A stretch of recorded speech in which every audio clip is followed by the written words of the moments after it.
नहमदुहु व नसल्ली अला रसूलिहिल करीम अम्मा बाद अऊज़ु बिल्लाहि मिनश शैतानिर रजीम बिस्मिल्लाहिर रहमानिर रहीम।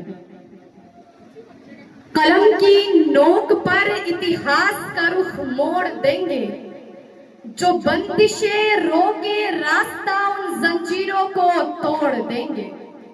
कलम की नोक पर इतिहास का रुख मोड़ देंगे, जो बंदिशें रोके रास्ता उन जंजीरों को तोड़ देंगे।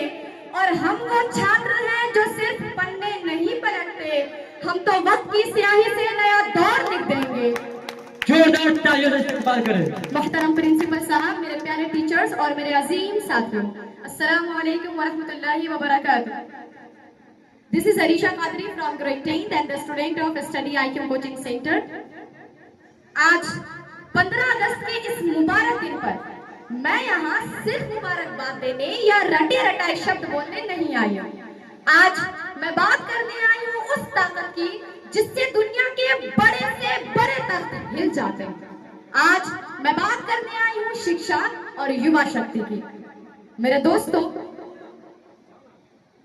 जब जब इस देश की आत्मा पर संकट आया है, तब तब शिक्षा की मशाल लेकर इस देश का युवा ही सबसे आगे खड़ा हुआ है। याद कीजिए इतिहास के उन पन्नों को जब देश में अज्ञानता का अंधेरा था। तब सावित्रीबाई फुले और ज्योतिबा फुले ने पत्थरों और गालियों की परवाह किए बिना बेटियों और पिछड़ों के हाथों में कलम थमाई थी। याद कीजिए स्वामी विवेकानंद को, जिन्होंने ये बात कही थी कि उठो और जागो, उठो जागो और तब तक मत रुको जब तक लक्ष्य प्राप्त न हो जाए, जब तक मंजिल हासिल न हो जाए। अजीम साथियों, आज हमारे देश को आजाद हुए 79 साल बीत चुके हैं, मगर आज जरा अपने आसपास नजर उठाकर तो देखिए, क्या आज हमारी असली लड़ाई किसी विदेशी हुकूमत से है? नहीं, आज हमारी असली लड़ाई किसी विदेशी हुकूमत से नहीं है, बल्कि आज हमारी असली लड़ाई अज्ञानता से, बेरोजगारी से, अन्याय से और समाज में जहर की तरह फैलती हुई नफरत से है। साथियों, इसी बात पर एक बहुत ही खूबसूरत सा शेर मुझे याद आ गया है।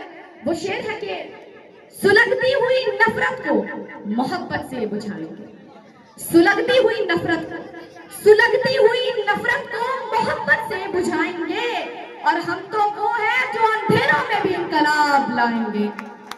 प्यारे साथ, जरा याद कीजिए दिल्ली के जंतर मंतर का वो मंजर, वो सिर्फ एक जगह नहीं है, वो गवाह है इस बात की कि जब जब इस देश में अज्ञानता, बेरोजगारी या अन्याय की सीमा पार हुई है, तब तब इस देश के युवाओं ने शांतिपूर्ण तरीके से क्रांति का बिगुल फूंका। जोरदार ताली बजा दें। और ऐसे ही जुनून से भरे हुए युवाओं के लिए मैंने खुद कुछ लिखा है। मैंने लिखा है कि ना झुका जाएगा जुल्म के आगे हमसे, ना खामोश बैठा जाएगा। ना झुका जाएगा जुल्म के आगे हमसे, न खामोश बैठा जाएगा।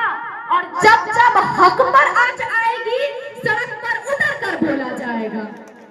अजीम साथियों, missile man doctor APJ Abdul Kalam ने जिस विजन वाले भारत का सपना देखा था, उसकी ताकत हमारी डिग्रियों की भीड़ में नहीं बल्कि हमारी सोच में। शिक्षा का असली मकसद सिर्फ एक नौकरी पा लेना नहीं होता। शिक्षा का असली मकसद तो है कि उस अज्ञानता और नफरत की दीवार को ढाना जो हमें आपस में बांटती है। और किताब लिखने वालों ने भी क्या खूब लिखा है कि किताबों की ताकत को कम मत समझो है जमाने वालों, किताबों की ताकत को कम मत समझो है जमाने वालों। जब एक कलम उठती है तो करोड़ों की तकदीर बदलती है। प्यारे साथियों,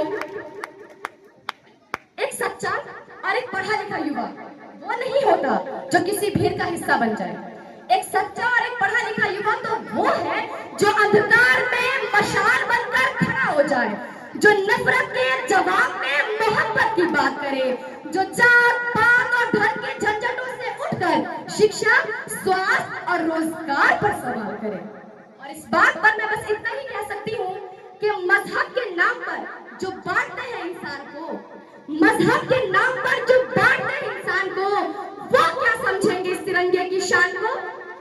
मजहब के नाम पर जो बांटते हैं इंसान को, वो क्या समझेंगे इस तिरंगे की शान को? कलम हाथ में उठाओ और हिंदुस्तान को। मेरे युवा साथियों, आइए आज के इस ऐतिहासिक दिन पर हम सब मिलकर ये संकल्प करें कि हम अपने शिक्षा का इस्तेमाल सिर्फ अपने मतलब या स्वार्थ के लिए नहीं, बल्कि इस देश से अज्ञानता और नफरत को खत्म करने के लिए भी करेंगे। तो आखिरी में मैं आप सभी की इजाजत से और एक छोटे से शायरी के साथ अपने इस स्पीच को यहीं पर खत्म करना चाहूंगी। वो आखिरी शेर है कि सुलगती हुई आग को हम फिर से हवा देंगे, सुलगती हुई आग को हम फिर से हवा देंगे, जो सोई है ज़मीरे उन्हें आज जगा देंगे। सुलगती हुई आग को हम फिर से हवा देंगे, जो सोई है ज़मीरे उन्हें आज जगा देंगे। और इतिहास के पन्नों को पलट कर तो देखो, हिंदुस्तान जिंदाबाद कहला देंगे। बहुत बहुत शुक्रिया। वस्सलाम, इनकलाब जिंदाबाद। Many thanks to Elisa Kadri, the class of the